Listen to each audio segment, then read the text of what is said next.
जिस क्षण मनुष्य तंत्र की ऊंची साधनाओं में कदम रखता है, उसी क्षण से उसके चारों ओर अदृश्य शक्तियों का खेल शुरू हो जाता है और यहीं से सुरक्षा, कवच, रक्षण, ऊर्जा ढाल सबसे महत्वपूर्ण विषय बन जाता है। क्योंकि तंत्र केवल शक्ति प्राप्ति का मार्ग नहीं, बल्कि अपनी चेतना को अनंत क्षेत्रों तक विस्तृत करने की यात्रा है। और जितना ऊंचा आप उठते हैं, उतनी ही गहरी छाया आपकी परीक्षा लेती है। इसलिए इस वीडियो की शुरुआत मैं इसी चेतावनी से करता हूँ कि उच्च स्तरीय तंत्र साधना केवल जिज्ञासा के लिए नहीं, बल्कि सुदृढ़ मन, स्थिर इरादे और दिव्य संरक्षण के साथ ही की जाती है।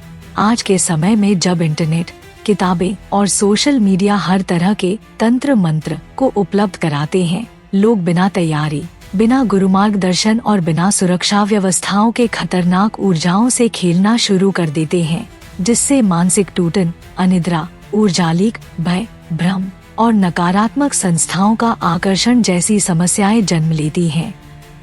और इसी वजह से इस वीडियो का उद्देश्य है आपको यह समझाना कि उच्च शक्ति का प्रयोग तभी सुरक्षित है जब आपका कवच मजबूत हो। कवच का अर्थ केवल मंत्र से बना ढाल नहीं, बल्कि वह संपूर्ण मानसिक ऊर्जा आध्यात्मिक सुरक्षा प्रणाली है जो एक साधक को हर संभावित आक्रमण से बचाती है। क्योंकि तंत्र में दो तरह की शक्तियाँ सक्रिय होती हैं, एक आंतरिक जो आपकी चेतना को ऊपर उठाती है और दूसरी बाहरी जो उसी चेतना की परीक्षा लेती हैं। जब भी आप किसी उच्च स्तर की साधना जैसे काली साधना, भैरव साधना, दशमहाविद्या, शावर साधना, श्मशान साधना या कुंडलिनी जागरण के करीब जाते हैं, आपकी ऊर्जा अधिकांश लोगों से अलग कंपन करने लगती है और इसी कंपन को महसूस कर अदृश्य शक्तियाँ आपकी ओर खींचती हैं, कुछ मदद करने के लिए, कुछ बाधा डालने के लिए और कुछ आपको परखने के लिए। इसलिए एक साधक की पहली आवश्यकता है ऊर्जा शुद्धि, मानसिक स्थिरता और रक्षण कवच। कवच कई प्रकार के होते हैं, मंत्र कवच, दैवीय कवच, मानसिक कवच, ऊर्जा ढाल और आसील, दिशा कवच और अग्नि कवच। प्रत्येक की अपनी भूमिका होती है और अगर इनका प्रयोग सही प्रकार से किया जाए तो साधक किसी भी साधना को बिना भय, बिना अवरोध और बिना दुष्प्रभाव के पूरा कर सकता है। अब बात आती है कि आखिर असली खतरे कौन से हैं। जब साधक रात्रि के समय, विशेषकर ब्रह्म मुहूर्त या निशाचर काल में साधना करता है, तब वातावरण की ऊर्जा अत्यंत संवेदनशील और शक्तिशाली होती है।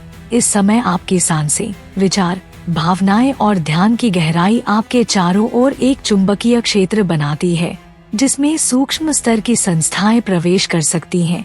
इन संस्थाओं का उद्देश्य हमेशा बुरा नहीं होता, कुछ केवल साधना के कंपन से आकर्षित होती हैं, कुछ रक्षक होती हैं, कुछ चेतावनी देने आती हैं और कुछ आपके संकल्प की परीक्षा लेती हैं। लेकिन जो भी हो, बिना सुरक्षा के इस प्रक्रिया में प्रवेश करने वाला व्यक्ति स्वयं को अचानक भय, कंपन, सिर भारीपन, ऊर्जा चोरी या मानसिक अस्थिरता से घिरा हुआ महसूस कर सकता है। यही कारण है कि प्राचीन तंत्र परंपरा में कहा गया है, शक्ति साधना का प्रथम चरण रक्षण है, दूसरा चरण संयम और तीसरा चरण आरोहण। अब बात करते हैं कि कवच कैसे काम करते हैं।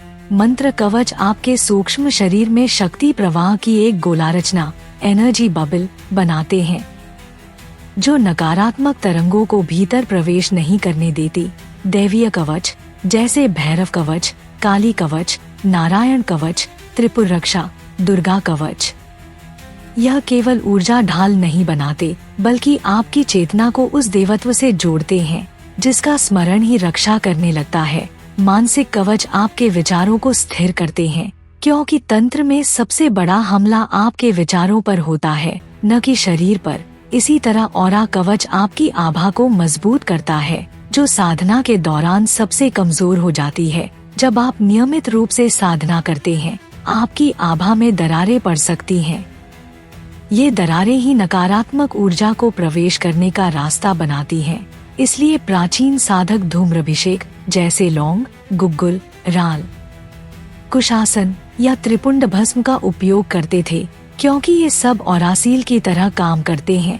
अब बात करते हैं क्या गलत होता है तंत्र साधना में।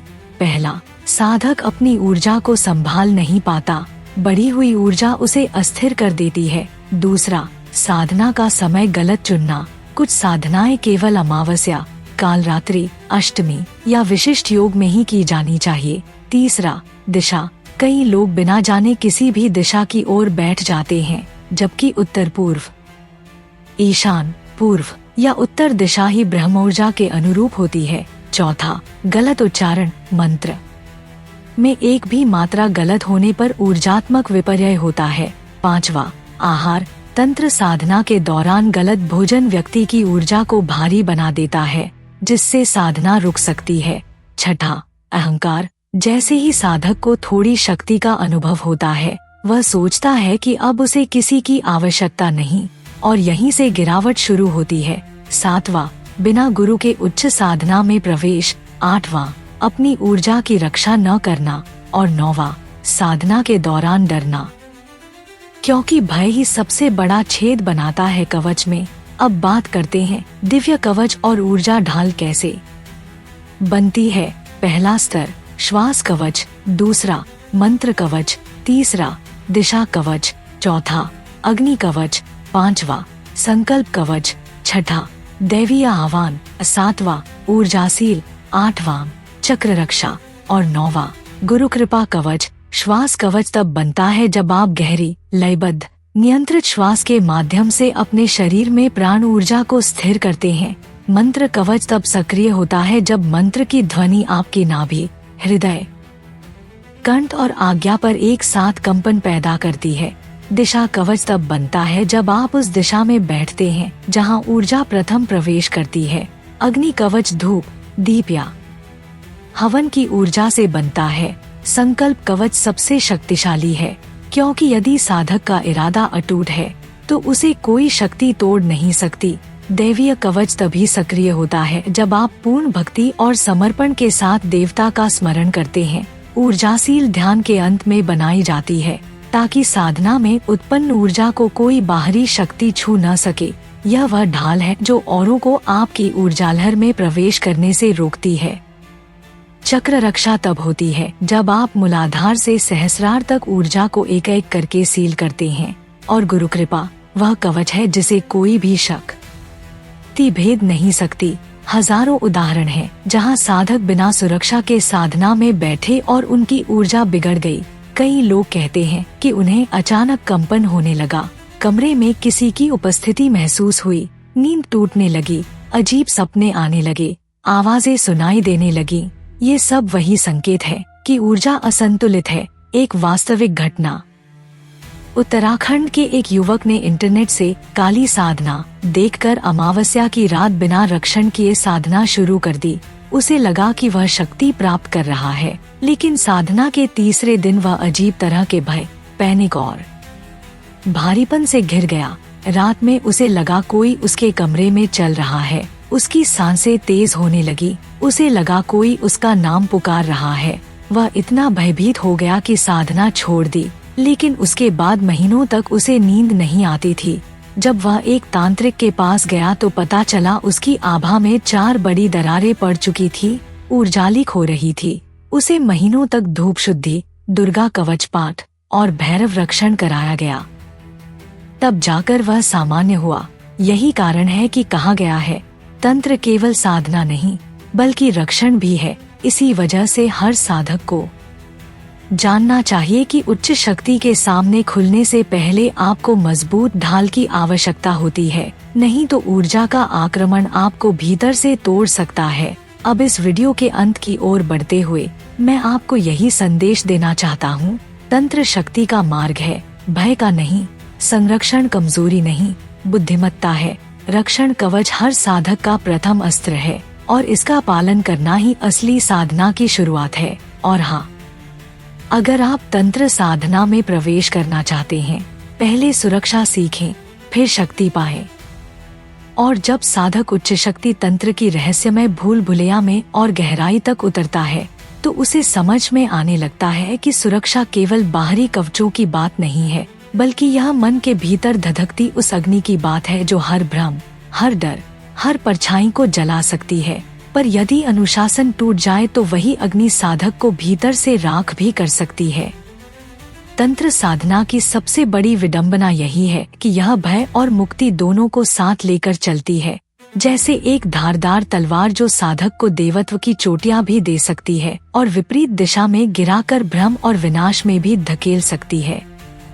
इसीलिए तांत्रिक परंपरा कहती है कि किसी भी साधना में प्रवेश करने से पहले अपना ऊर्जा स्थिरता वृत्त बनाना अनिवार्य है, एक ऐसा मानसिक कवच जहां विचारों का झंझावात, स्मृतियों का बोझ और जीवन की असंतुलित भावनाएं साधना को दूषित न कर सकें।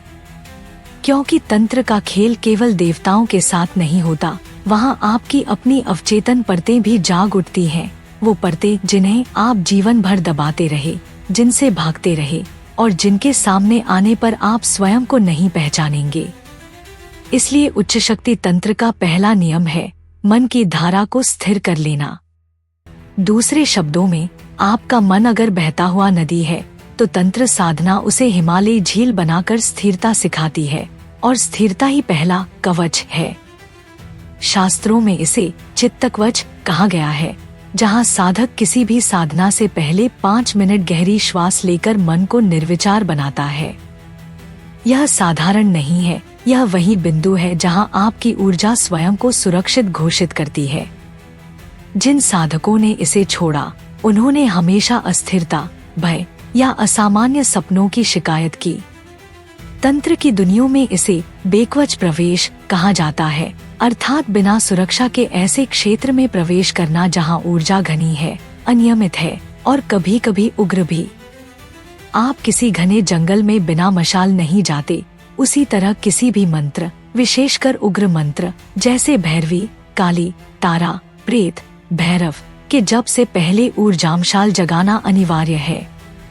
इसके बाद आता है दूसरा कवच, प्राण कवच। यह शरीर की ऊर्जा धाराओं को सुरक्षित करने की विधि है। तांत्रिक ग्रंथ कहते हैं कि शरीर में 5 प्रमुख प्राण प्रवाहित होते हैं: प्राण, अपान, समान, उदान, व्यान। जब साधना के दौरान मंत्र के कंपन उठते हैं तो ये 5 धाराएं साधक के भीतर नव संरचना बनाती हैं, और यदि ये असंतुलन में हों तो शरीर में बेचैनी, नींद गायब होना, अकारण डर, अचानक तापमान बढ़ना या ऊर्जा का गिरना जैसी अनुभूतियां आती हैं। इसलिए प्राचीन काल में साधक हर मंत्र से पहले प्राणायाम कवच करते थे, धीमी गहरी 7 सांसें जो ऊर्जा को स्थिर करती थी। अब आता है तीसरा कवच, दिशा कवच।